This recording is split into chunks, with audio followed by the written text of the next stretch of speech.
Boa noite. Saúdo a todos na graça e na paz do nosso Senhor Jesus Cristo. Irmãos, estamos chegando naquela época do ano que a gente não sabe se liga, desliga o ventilador, abre a porta, fecha a porta. Eu saí de casa com blusa, estou morrendo de calor, né? Então, não vamos brigar, ok? Se você tiver com frio, com calor, senta num lugarzinho que seja mais fresco. Aí o Henrique se preocupou com os meninos do louvor, ele ligou, o Jamerson ligou e falou: não quero, então sobe, desliga, liga, desliga, vai ser assim, né? Então, até o frio se instalar de vez, a gente vai estar nessa angústia. Então, não vamos brigar por causa do ventilador. Se você estiver com calor, senta perto de um que está ligado aí. Se está com frio, sai fora deles, tá bom? Sem discussões. Pessoal, ontem, quem não estava, pode acender o Antônio, acende aí para mim, por favor, a número 1. Ontem, quem não estava aqui, nós tivemos um culto especial que acontece esporadicamente, que é um culto de ordenação. O que é o culto de ordenação? A gente olha para as Escrituras e entende que algumas pessoas foram chamadas para um ministério específico, de pastoreio, de mentoreamento da igreja.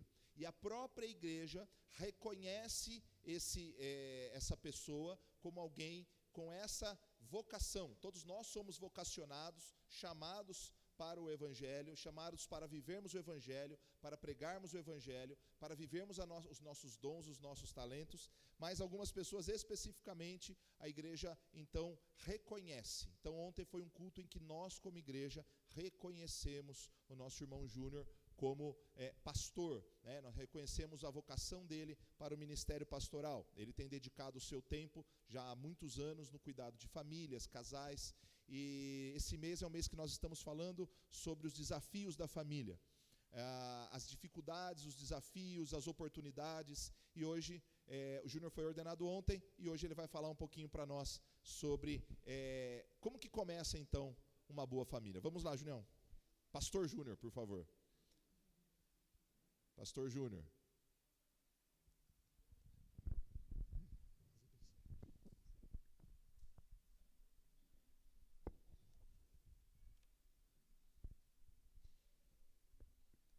Boa noite, igreja. Quero saudar a todos na graça e na paz do nosso Senhor Jesus Cristo. Amém?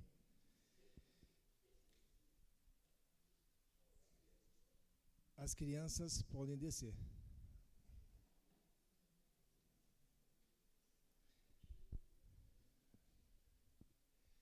Irmãos, enquanto as crianças estão descendo, deixa eu falar um pouquinho com vocês aqui antes do nosso estudo essa noite. Eu sou um privilegiado, porque mês de maio, mês da família. Dia 10 de maio foi o meu concílio. Dia 18 de maio, o culto de ordenação. E eu trabalho com famílias. Serei pastor de famílias. Não tem bênção maior. Obrigado, Deus. Queria falar com você com um tema que nós já começamos há 2 semanas atrás com o pastor Kenneth. Ele disse e nos trouxe, definindo a base bíblica de família e suas composições. E na semana passada, o pastor Lucas explanou para nós aqui como manter esses princípios bíblicos num mundo em transformação. E essa noite eu queria conversar com você sobre alguns princípios que devem permanecer válidos e são válidos para a edificação das nossas famílias. Vamos orar. Deus, mais uma vez diante de Ti nós te clamamos e que você esteja nesse momento, a partir desse momento, aplicando a Tua palavra aos nossos corações. Nós oramos assim em nome de Jesus. Amém. Talvez você pode estar sentado aí pensando assim comigo, mas de novo? Vai falar sobre família de novo? Todo mês de maio nós falamos sobre família aqui na igreja. Mas maio é o mês das famílias. E quando eu penso assim, Você vai falar, pô, mas eu já sei tudo sobre famílias. E eu te pergunto, será? Talvez o que eu vou apresentar para você essa noite é uma coisa que você talvez nunca pensou. Uma família, ela sempre começa com um bom casamento. Já pararam para pensar? E quando eu abro esse leque e penso que ela começa e se inicia com um bom casamento, então nós vamos estar falando essa noite não só a você, casal. Nós vamos estar falando a jovens, a adolescentes, porque você faz parte de uma família. Olha que bacana, né? Então é mais um motivo para você ficar ligado. E o texto-chave que nós vamos estar trabalhando é em Gênesis 2:18, que diz assim que não é bom que o homem esteja só. Farei alguém que o ajude e o complete. Aí começa o casamento. Pensa comigo. Deus criou tudo. Deus pensou em cada detalhe, minuciosamente. Deus criou a luz, criou os céus, as estrelas, Deus criou os animais e tudo que aqui vive. E aí ele falou assim, pô, bacana, legal. Aí criou o homem. Mas aí ele olhou para tudo aquilo, penso eu, e você também pensa um pouquinho, e falou assim, mas peraí, está faltando alguma coisa.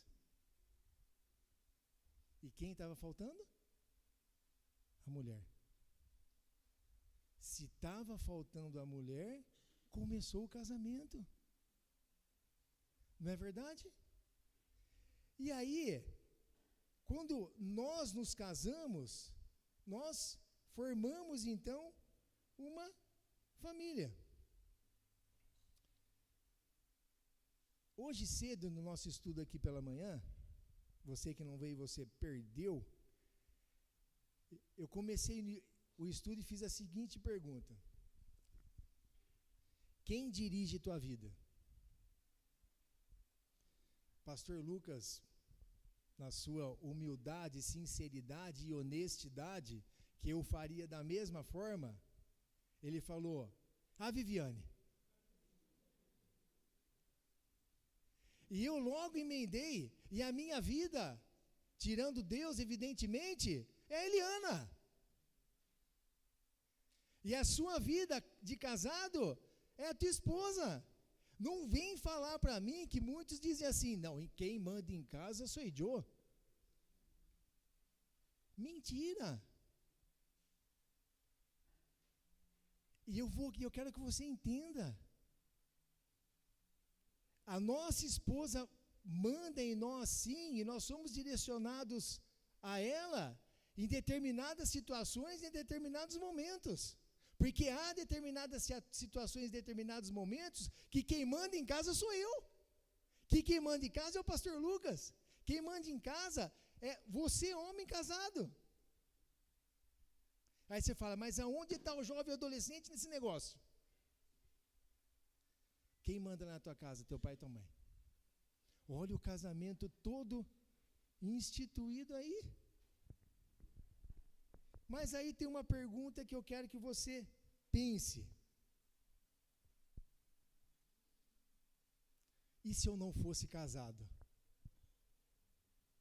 E se você, casado, não fosse casado? Como é que você estaria hoje? Você, jovem, você já parou em algum momento e falou assim, como é que vai ser a minha família? Eu, quando eu era solteiro, eu pensei nisso. Falei, mas vou casar, eu não vou dar conta. Né? Casar, depois vai ter filhos, depois ter que trabalhar o resto da minha vida. Não é verdade? E aí vem uma outra pergunta que é: o que é ser casado? Se eu pudesse abrir para vocês aqui, eu tenho certeza que vocês fariam para mim várias situações. Ser casado adquire responsabilidade. Ser casado, você vai adquirir ou vai receber mais carinho. E aí vem aquele homem que pode falar assim: eu não ganho mais carinho, era melhor quando eu namorava. Mentira! Porque de alguma forma nós ganhamos carinho, sim. E alguém pode falar assim: mas nós encontramos alguém que me ame de verdade. E isso é uma realidade. Olha o casamento. Então tudo, meus queridos irmãos e irmãs, começa com um bom casamento. Mas o que significa então família? Do que nós estamos propondo a falar? Será que família é só educação de filhos? Será que família é relacionamento? Será que família é criação? Será que família é lazer? Será que família é respeito? Eu diria para você que é tudo isso e mais um pouco. Olha a responsabilidade que está por trás da família. E você, sem exceções aqui, estão inseridos nisso. Muito da família que construímos depende da família conceito, ou seja, depende que conceito nós nutrimos de família. Aos casados, quando você constituiu a sua família, o que estava na sua mente? Você solteiro, já parou para pensar nisso? Porque não vem falar para mim que você não vai casar, que é outra mentira. Porque casamento, gente, sabe aquele ditado que tem assim, que casamento é como um buraco, que quem está dentro quer sair e quem está fora quer entrar. Mentira. Todo mundo quer casar. Essa que é a verdade. Aí, você vai falar assim: mas está demorando demais. Calma, jovem. Vai chegar a sua hora. Fique tranquilo com relação a isso. Tá? Mas todos nós queremos casar. Mas muitas pessoas hoje levam o casamento como se fosse algo descartável. Se não der certo, eu separo. Não é assim? A sociedade prega isso. Mas entendam, se esse conceito já nasceu, já foi firmado de antemão, a possibilidade dessa família vir a dar errado, ela se tornou muito grande porque ela começou errado. Família nasceu no coração de Deus, e se nasceu no coração de Deus é para dar certo. E é por isso que eu afirmo que tudo começa com um bom casamento. Família é o maior bem que nós podemos ter, pessoal. E eu queria dar uma pequena ilustração para você. Certa vez um casal completou 50 anos de casado. E um repórter chegou para esse casal e falou assim: mas como vocês conseguiram chegar a 50 anos de casado? Qual que é a receita? Qual que é o segredo para tudo isso? Simplesmente o homem chegou e disse assim: você conhece o pão bengala, aquele pão comprido, ou o pãozinho francês, por exemplo, hoje? Então, eu pego esse pão, corto o bico e sirvo a minha esposa. Porque eu tenho um princípio. Primeiro a ela. E para surpresa de todos, a mulher dele disse: mas, nossa, eu não sabia disso. Nem dessa parte do pão eu gosto.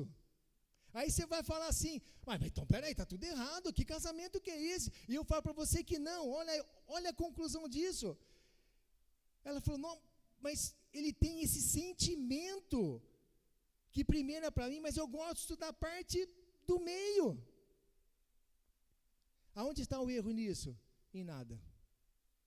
Porque agora, meus queridos, ela vai poder comer o meio do pão que ela gosta. E ele vai poder comer o bico desse pão que ele gosta, sem um machucar o outro e ferir o outro.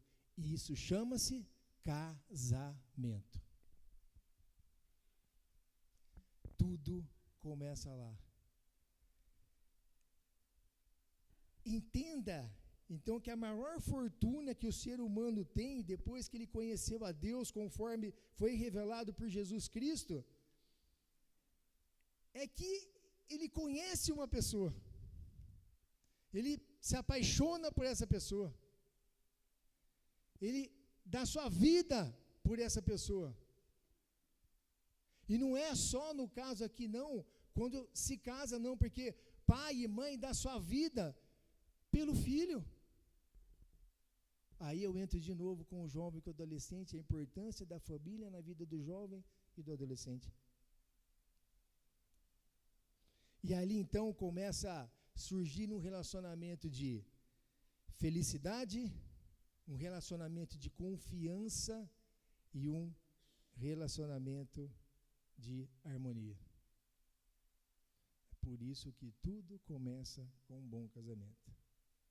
E para a gente entender melhor isso, eu fiz rapidamente, eu vou até ler rapidinho aqui, eu fiz uma análise do que era a família nos tempos bíblicos, e eu tomei como pesquisa aqui a família hebraica, tá? E depois nós vamos fazer uma relação como é que estão as nossas famílias hoje. Olha só, família hebraica. Ela era centrada no masculino, ou seja, o homem era o senhor. Ele tinha autoridade, e a mulher, literalmente, ela era submissa de fato. Sem crise, ela tinha que obedecer. Marido era o chefe absoluto da casa. Como pai, ele era um senhor incontestável. Jó, por exemplo, ele oferecia sacrifício por seus filhos. 2, a família era centrada na força física e no tamanho da família.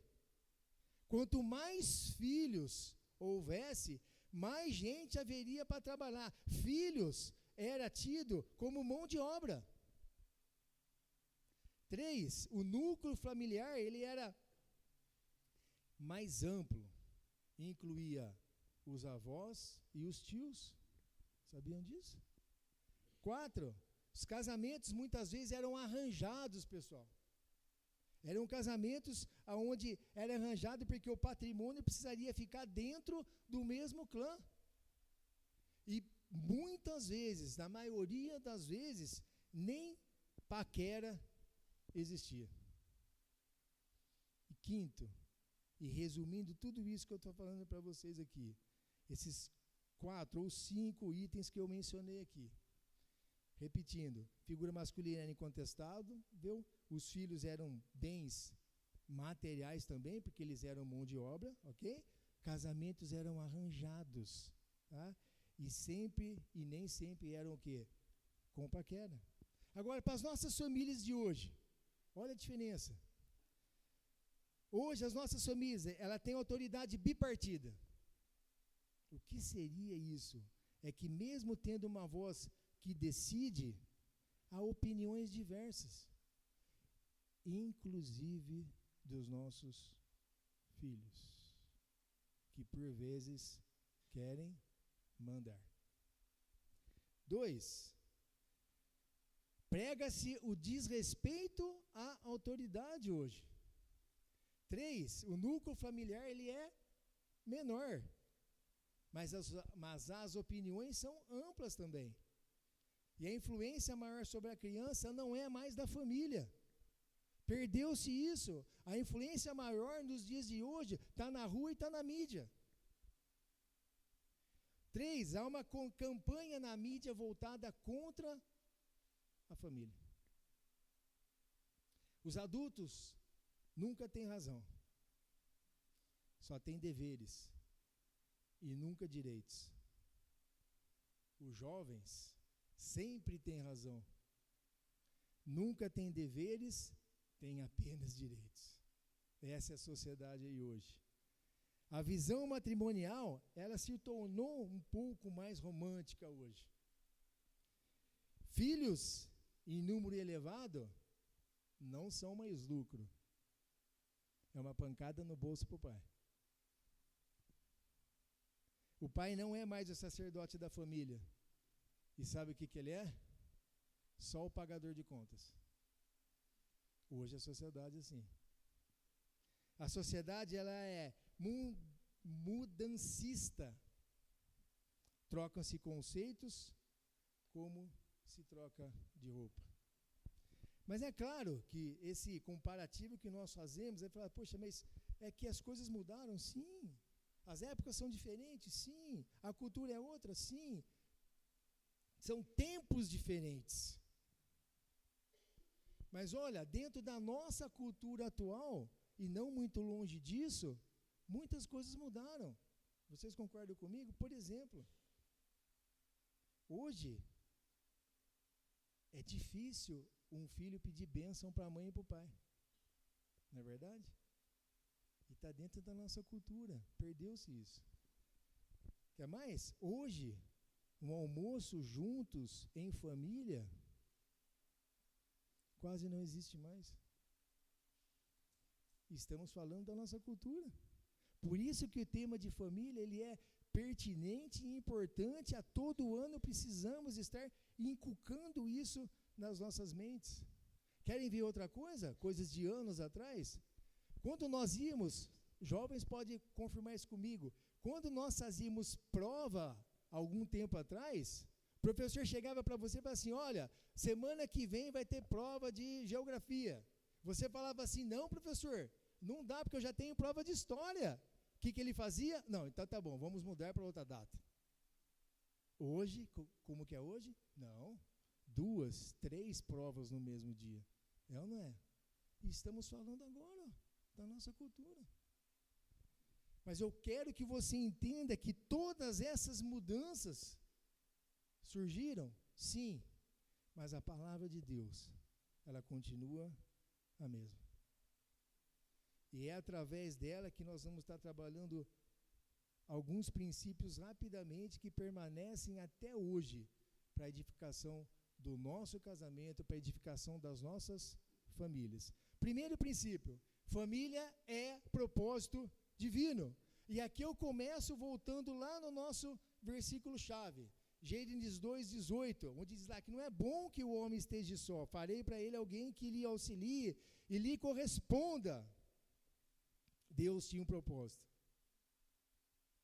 E naquele exato momento, nasceu a família no coração de Deus. E é um princípio, eu quero que você entenda, que ultrapassa os limites da busca de uma mulher para Adão. E eu vou te explicar. E o verso 23, Adão, quando ele acordou, e Deus já tinha formado Eva, ele chegou, pessoal, e falou assim, finalmente! Ele exclamou, e dá a entender que ele estava muito feliz e muito alegre. Eu posso imaginar como que Adão ficou. Pensa comigo. Adão tinha dado nomes a todos os animais. Adão tinha visto só camelo na vida. Adão tinha visto bode, cabra, tartaruga. E eu imagino que ele olhava aquilo e falava assim, mas rapaz, onde que eu estou nessa jogada? E aí Deus faz o quê? Não, está faltando alguma coisa. E ele faz uma mulher para Adão. Quando Adão olhou aquilo, ele falou assim, Ihu! Ele deve ter feito isso, sem sombra de dúvidas. Eu faria. Não é? Eu não estou sendo irônico aqui, mas a Bíblia, quando ele exclama aquilo, é uma realidade. E aí, eu quero que você pense numa coisa comigo. A família deve buscar companheirismo, porque nela é lugar de comunhão. Companheirismo com quem? Com a tua mulher e com teu marido e com seus filhos. Não é lugar de solidões amontoadas, e sim de interação. Eu preciso me interagir com a minha esposa precisa se interagir comigo, eu preciso me interagir com os meus filhos. Isso é família. E tudo isso começa com um bom casamento. E os ataques que hoje, meus queridos, a família vem sofrendo, e as vozes que declaram que família hoje não tem nenhum valor, com certeza não são vozes de uma inspiração divina. E cabe a nós preservarmos e orarmos para que o Senhor possa nos fortalecer e nos esforçarmos para levantar essa família.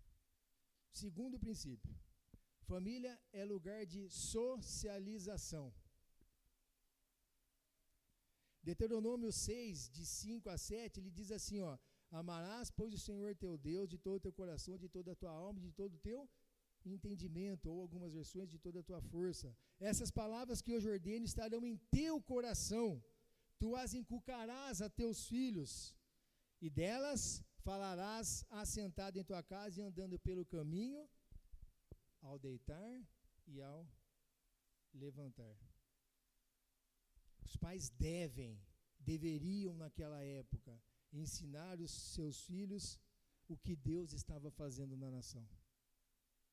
Era papel dos pais. Os valores espirituais e culturais deviam ser aprendidos em casa lá. Mas, meus queridos, quando a família falha, a sociedade falha. Nós devemos sim, como pais, ensinarmos valores morais e religiosos em casa. Agora presta atenção, marido e mulher aqui. A melhor igreja para o teu filho começa com você. A melhor igreja para o teu filho começa com você. É lá na sua casa.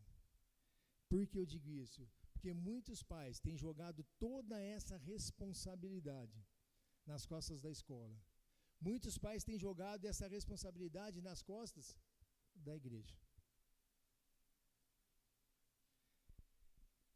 Alguns até terceirizam essa educação comprando presentes para os filhos. Pelo menos o filho vai deixar ele quietinho lá com os seus afazeres. A família deve educar todos os níveis. Sabe por quê? Para fornecer uma educação voltada para relacionamentos sociais. E a visão pós-moderna de cada um na sua, por exemplo, que é o que nós vemos muito aí fora, não pode ser aceita por nós, família cristã. Jamais.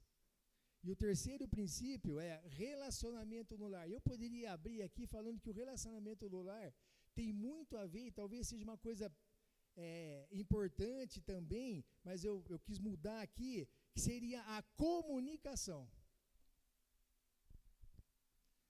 Se a família fornece abrigo, e nós fazemos isso para os nossos filhos, nós precisamos também prepará-los para a vida.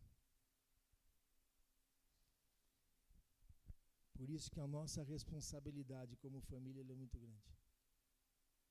Veja bem, a dificuldade que os casamentos enfrentam não são por grandes coisas. São por pequenas coisas. Você quer ver um exemplo? Homem é diferente de mulher, e graças a Deus por isso. Então, se a tua esposa um dia chegar para você, estar magoada, e você perguntar para ela assim: meu amor, o que você tem? E ela falar: nada. É porque tem tudo. Porque nós somos diferentes. Mas nós nos completamos, e graças a Deus por isso, de 3 formas. espiritual, emocional e sexual. Então, querido marido, tua esposa que está do teu lado, ela te complementa. Ela é o teu eu na relação e vice-versa. Quando coisinhas, em geral, têm origem nas diferenças de homem e mulher, exemplos de coisas pequenas. Margarina acaba com o casamento. Chocolate acaba com o casamento. Certa vez um casal, irmãos, brigaram por 4 horas, porque ela ou ele, eu não me lembro, não deu um pedaço de chocolate para ele. E ele falou, e ela falou, pô, mas o chocolate era meu. Pô, mas eu comi o chocolate, mas você não guardou para mim? Não. Meias pelo chão ou penduradas no porta-toalhas, acaba com o casamento. Cabelos na pia do banheiro, acaba com o casamento. E quando aparecem essas adversidades, eu sei que você está rindo porque deve acontecer lá na sua casa, né? E quando aparecem as adversidades, sabe aonde, por vezes, isso acaba se recaindo? Nos nossos filhos. Por isso que eu insisto, tudo começa com um bom casamento.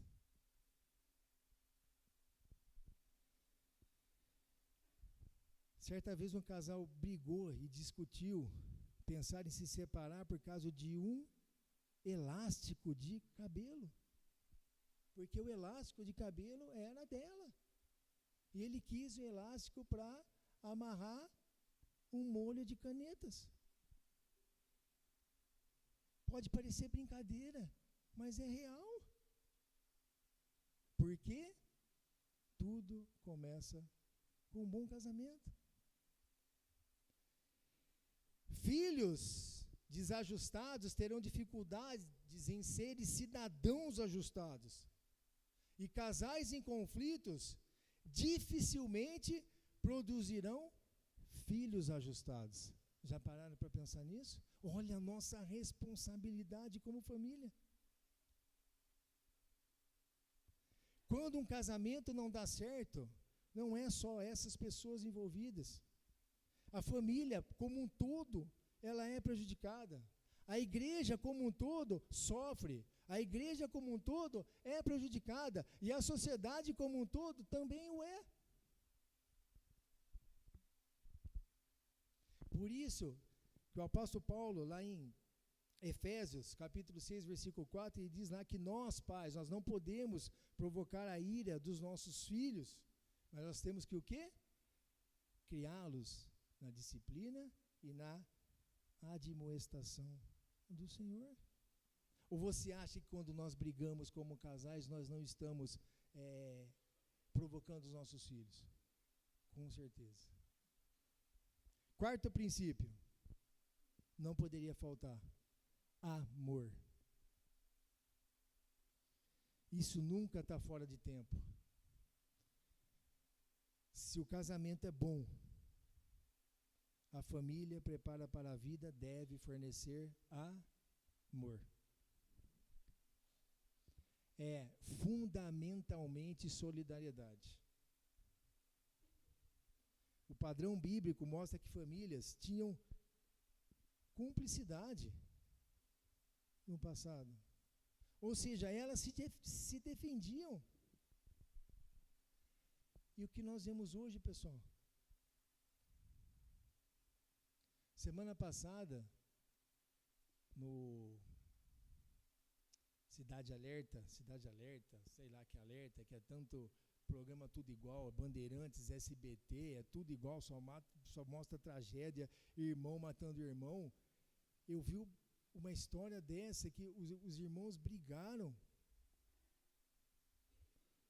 e um foi para casa, pegou uma arma e matou o outro. E aí foram perguntar para os seus familiares. E falou, não, mas eles se davam bem. Eu falei, poxa, se davam bem? Se davam bem e um mata o outro?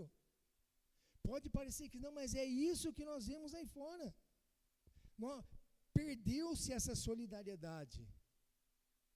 Famílias não defendem mais seus componentes. Por quê? Porque ela está mudada pela mídia. Preferem mais viver como membros em competição entre si em busca de mais bens. Mas olha lá, Mateus capítulo 12, 25, ele diz assim, ó, Jesus, porém, conhecendo os pensamentos, disse-lhes, todo reino dividido contra si mesmo é devastado, e toda cidade ou casa dividida contra si mesmo não subsistirá.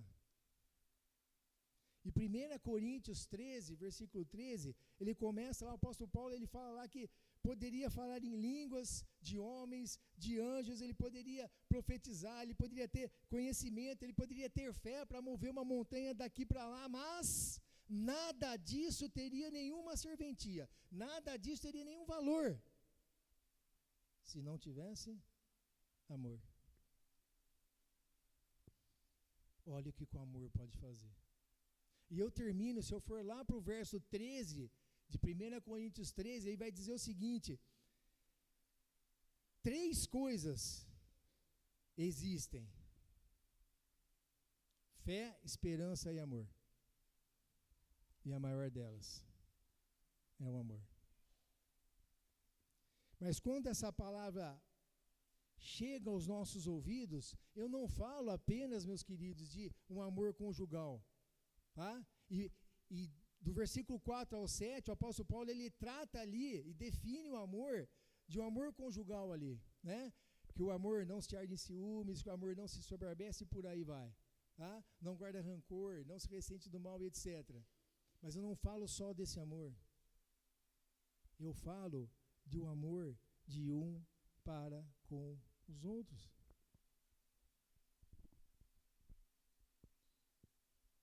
O amor na igreja, o amor na comunidade, o amor no nosso trabalho, o amor na escola, o amor na faculdade, é desse amor que eu estou falando.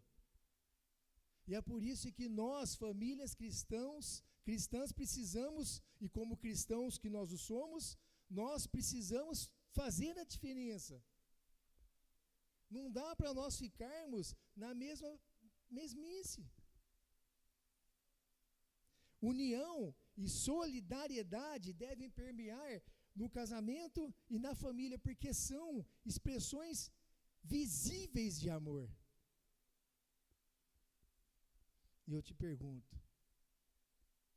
a começar em mim, o amor tem brotado dos nossos corações para uns, para com os outros, de uns para com os outros?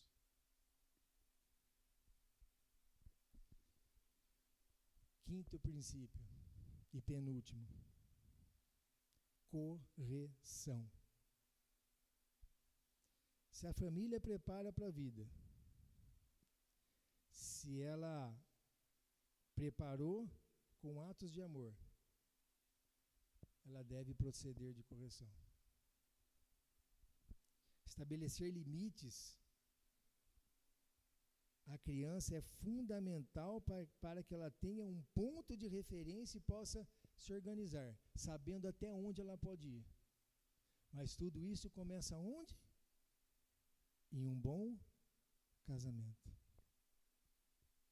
Olha como a família é importante. E quando eu falo família, eu quero que você entenda que eu usei o termo família, poderia usar o termo aqui casamento, mas o casamento talvez ficaria assim, muito restrito ao casal. E a minha ideia não era essa, a minha ideia era trazer a família como um contexto mais ampliado, tá? E é fundamental, e se a Bíblia, ela manda nós usarmos a varinha, mas, meus irmãos, eu não vou nem entrar nessa questão, porque algumas correntes psicológicas e até pedagógicas acham que isso acabam desestimulando essa prática. Mas eu queria só definir uma coisa com você. A tradução de vara, ela tem o mesmo sentido e o mesmo significado de padrão. Então eu vou mudar. Para não causar estranheza para ninguém, vara. Então vou mudar padrão. Vamos pôr padrão aqui. As crianças precisam de padrão. Melhor, né? Crianças precisam de padrão. E eu vou dar um exemplo para vocês. Certa vez, isso foi compartilhado por um pastor, que foi meu pastor. Ele disse que chegou no consultório, meus irmãos, e estava sentado esperando a consulta e o médico nunca chamava. E lá, esperando na sala de recepção, da recepção, tinha um casal que estava com uma criança. E essa criança ia para lá, ia para cá, e subia, e descia, e mexia na planta, e pegava a terra do vaso e jogava para o chão. E a mãe, fulano, para. O moleque fazia de novo, e a mãe, fulano, para. Menino, não faça isso. O pai vinha, sua mãe já não falou? Não faz isso. E esse pastor começou a ficar como o pastor Lucas,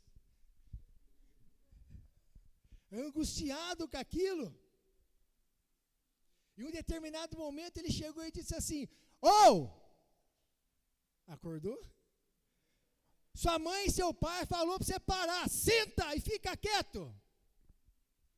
O que o menino fez?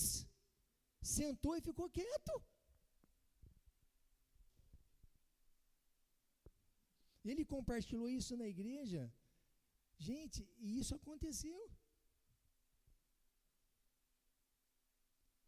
Correção. Precisamos dar um sentido para essa criança, então a palavra aqui vai ficar, precisamos dar um padrão. Este foi o problema de Davi. Você acha que não teve problema lá? Teve. 1 Reis 1,6, o que aconteceu lá? Davi nunca havia repreendido os seus filhos. Nunca. E houve um grande problema lá. Precisamos também, urgentemente, dar um balizamento, darmos um norte e darmos um rumo para os nossos filhos. Mas tudo isso começa com princípios para um bom casamento. Olha a tua responsabilidade aí. E cabe a nós, pais, darmos isso. Mas eu sei que o jovem vai estar pensando aí, puxa vida, mas ele só vai falar da criança, do jovem, do adolescente. Mas, pais, para que isso aconteça, você precisa ver como é que está a sua situação. Será que o seu casamento está no rumo? Ou será que o seu casamento precisa de algumas correções? Será que você o que você tem feito para se corrigir e agradar o seu cônjuge? Será que você, em algum momento da sua vida, nesse tempo de casado, você parou para o seu cônjuge e falou assim: amor, olha que legal, né? Sempre que você quiser falar com o teu cônjuge, fale assim com ele. Não é assim, ei, o que você acha de eu mudar nisso? Não, amor, ó como que soa bonito. Amor, que área que você quer que eu mude para te satisfazer? Isso é uma correção. E quando tudo estiver alinhado, aí sim, você pode caminhar com o seu filho. Porque você tem que ser exemplo para ele. E tudo começa de um bom casamento. Não tem como você fugir, meu irmão. Não tem jeito. Os filhos serão de si mesmos, mas enquanto forem dos pais, nós devemos educá-los. Sexto princípio e último: honestidade. Nenhuma sociedade privilegia ou exalta a desonestidade, embora, vamos deixar claro aqui, embora que a nossa cultura ela zomba de quem é honesto. Já perceberam isso? Certa vez um rapaz da Sanasa lá, ele chegou no trabalho à noite e disse assim: nossa, eu fui tirar um dinheiro num banco 24 horas e eu fiquei na fila, tinha uma pessoa na minha frente e ele tirou o dinheiro e saiu. Mas quando ele saiu e eu fui até o caixa, tinha R$300 lá. E nós perguntamos para ele: o que você fez? E para surpresa de todos, até minha, tá? Porque ele não é cristão. Eu peguei o dinheiro, tinha um guarda lá, e eu entreguei para o guarda. Alguns naquele dia, naquela noite, falaram: pô, você é louco? Você é bobo? Pegasse o dinheiro para você?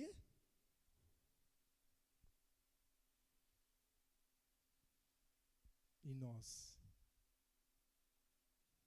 Qual seria a nossa postura?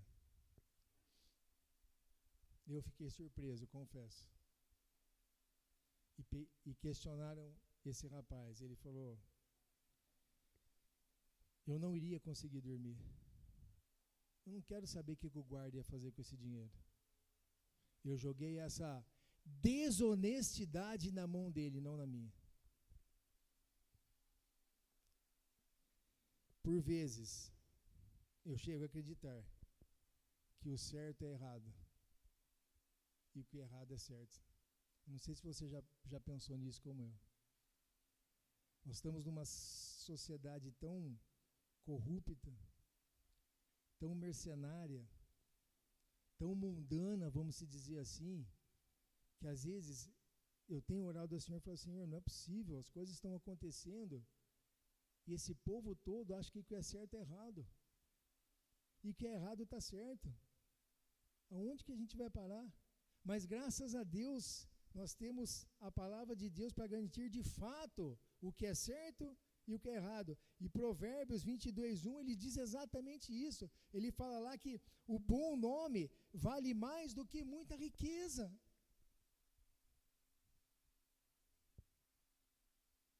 E eu vou falar uma coisa para vocês, vou abrir meu coração. Eu sou síndico lá do condomínio onde eu moro, certo? O ano de 2017, eu levei uma proposta lá para a gente estar alugando uma laje lá, tá certo? Uma antena, ok? E negociamos, conseguimos um valor muito legal lá, tudo e tal. E tudo combinado com a pessoa, só que tem que passar em assembleia. Levei lá para a assembleia, só que as duas pessoas do meu contato não tinham falado nada para mim. No dia da assembleia, essas duas pessoas apareceram lá no condomínio, para minha surpresa.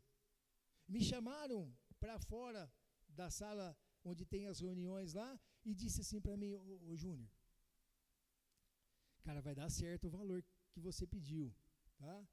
Eu não vou recordar o valor, acho que era R$4.000 mensais que ia entrar de crédito na conta do condomínio.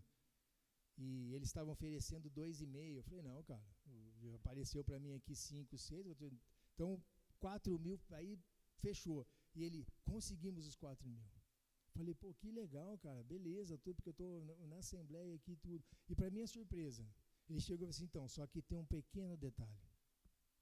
Eu disse: qual o detalhe? O primeiro pagamento é metade para mim e metade para você. Eu falei: pode ir embora. Acabou a negociação. E eu fiz mais ainda. Não é para me exaltar de forma nenhuma, é para mostrar que cristão tem que ser diferente. Eu estou pouco me lixando se ele sabia ou não se eu era crente. Mas a minha consciência, a minha honestidade é que tem que falar mais alto. Ele pode não conhecer, mas Deus sabe.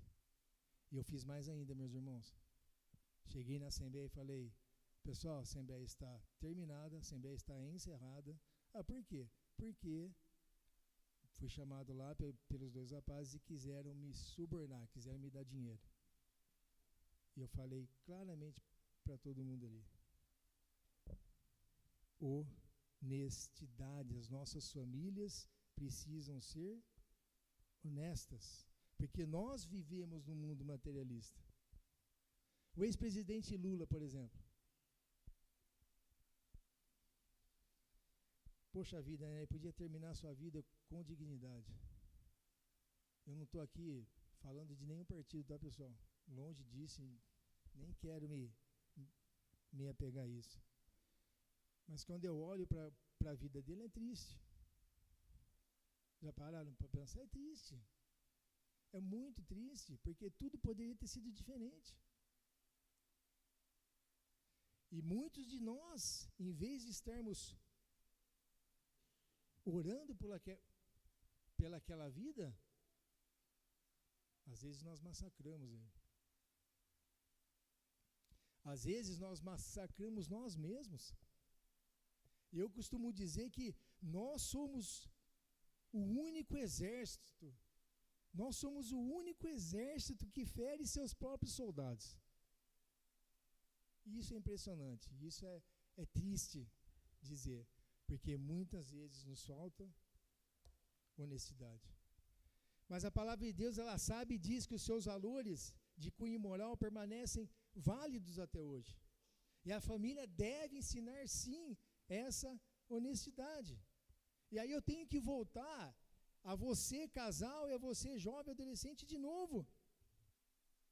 Porque nós estamos inseridos na sociedade. E no seu casamento, você tem sido honesto para com o seu marido? Você tem sido honesto para com sua esposa? E você, jovem, adolescente, você tem honrado seus pais com honestidade? Eu não vou só fazer a pergunta para vocês e deixar no ar, não. Eu vou vir com a resposta aqui. E a resposta é simples. Isso se faz mais com mudança de atitude do que com palavras. E entenda uma coisa, e leve isso para a sua vida. Em todas as áreas, não é só na área conjugal. Se você quer que uma pessoa mude, a mudança precisa começar em você. E isso se estende, não só aqui na igreja, não só nos nossos relacionamentos, não só nós como casais, mas isso tem que existir na nossa vida como cristão.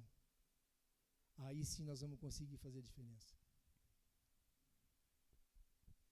2 Coríntios capítulo 8, verso 21, ele diz que, pois estamos tendo cuidado de fazer o que é correto, não apenas aos olhos do Senhor, mas aos olhos dos homens. Olha o que Paulo fala aqui.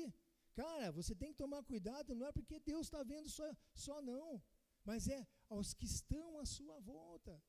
E isso a gente consegue abrir o leque, não só aqui na igreja, mas em todo lugar que você for. E Hebreus 13, versículo 18, diz que orem por nós, estamos certos de que temos consciência limpa e desejamos viver de maneira honrosa em tudo.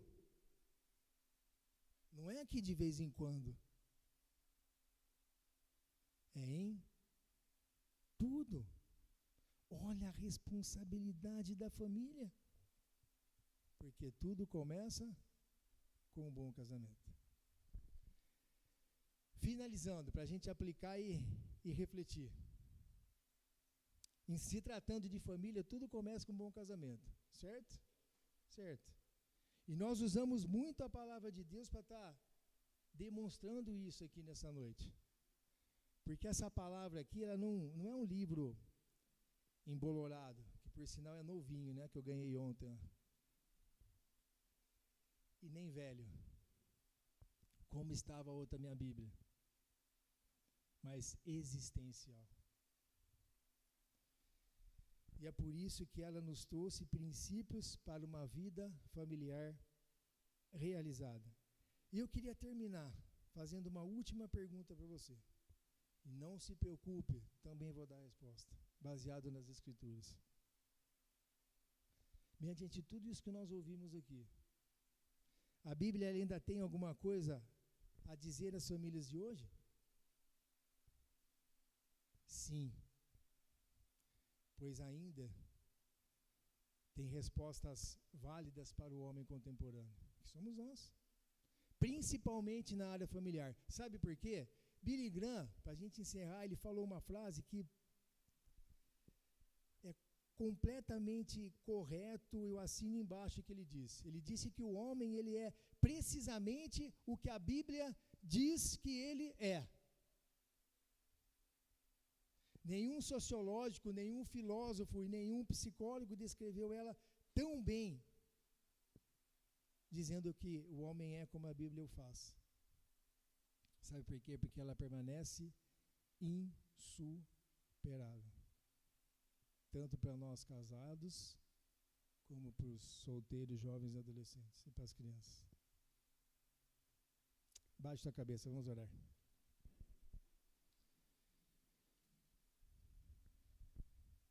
Senhor, entendemos que a família é a base de tudo, Pai. Base de tudo em nossas vidas, e que nenhuma é perfeita, isso é a realidade. Mas todas são essenciais para o Teu reino. E tudo começa com um bom casamento. Abençoe, Deus, a cada família que é representada nessa noite. E como família, nós possamos estar fazendo diferença nessa instituição que para muitos na sociedade está falida. Que nós sejamos a diferença para aqueles que pensam assim. Oramos assim, agradecidos em nome de Jesus. Amém. Obrigado, gente. Deus abençoe.